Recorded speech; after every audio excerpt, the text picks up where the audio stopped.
Industries Act, and this isn't the first time that we're talking about it because last time we were also with Trade Representative Archie Gomez, and now he's back to talk to us about that. Also now being accompanied by Deputy Consul Dan Espiritu. Hello and welcome to Kababayan LA. Yeah, hello. Yeah, and hello also to all your viewers. Ayan. Archie, ano ba tong Save Our Industries Act? I know we talked about this briefly before, but can you refresh our minds? Well, the Save Our Industries Act is a bill that's now in Congress, in the House and the Senate. You mean the dito US. sa Amerika? Sa US, Okay. right? And the purpose of that is in order to reinvigorate the trade or trade between the US and the Philippines in terms of apparel, the Philippine apparel, and the US textile manufacturing. If I remember correctly, parang ang sinasabi is pag kumuha tayo ng mga materials dito sa Amerika at ima-manufacture sa Philippines, we're gonna get a tax break, correct? It will be a duty-free if we will get the fabric here, and then we'll cut it and finish it in the Philippines, doing the needlework in the Philippines. That's Okay. one of the provisions. So ang nangyayari, nagbe-benefit yung Amerika because we get the fabrics from them.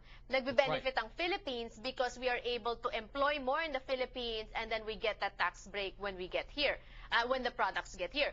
What is the problem? Why is it not moving? Why are you back here talking to us about this again? Well, this time we're just pushing it a bit more because if you will remember, Janelle, this December 22, mag-i-end na yung what they call the lame duck session of Congress. Right. Yeah. Now, after that, magti-take over na yung mga bagong na-elect na congressman sa US. We just had this election last November. So before that happens, we are hoping sana na maipasok na itong bill na ito. Now, the good thing about it is that somehow, since the last time that they were here, may dalawa ng congressman na nakadagdag, no?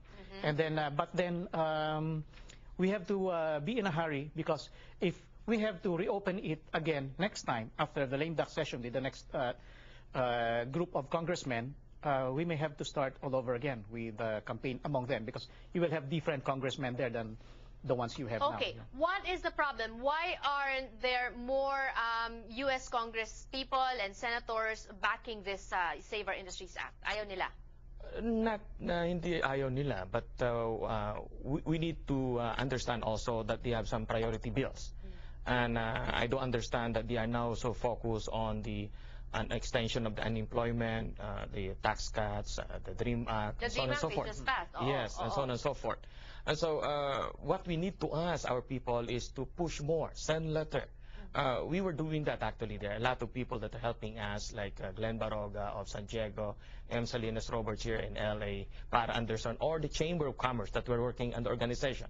Okay. But again, we need to continue pushing it. So, the letters. Where letters. can we get a template of the letters? Alam mo naman, mga tao minsan ayaw nang mag-compose pa ng letter. Okay, where can we get that? Yeah, we have that at saveourindustries.org. Yeah, Okay. Pre-prepared na yung letter. All they have to do is put the name and the address of their congressman and their own names and signature too. Okay, anything else we can do, sir? Or that's pretty much it ba? Call? What about calling? Yeah, that would be great. Actually, if some of our people, some of the members of the Chamber of Commerce and the leaders, they're calling and they're really going around and asking people to sign these letters to the congressmen and the senators. Okay. At kailangan paspasan na po natin because December 22 and that is next week. Okay. So we have from now to December 22 to get this passed. So thank you so much for all your hard work, going around even during the holidays to just, help our kababayans here in America. So more power to both of you. Thank you very much. Thank you, Internet. Thank you. All right. We have more to come, more to give you on Kababayan LA when we return. Last block. Don't go away.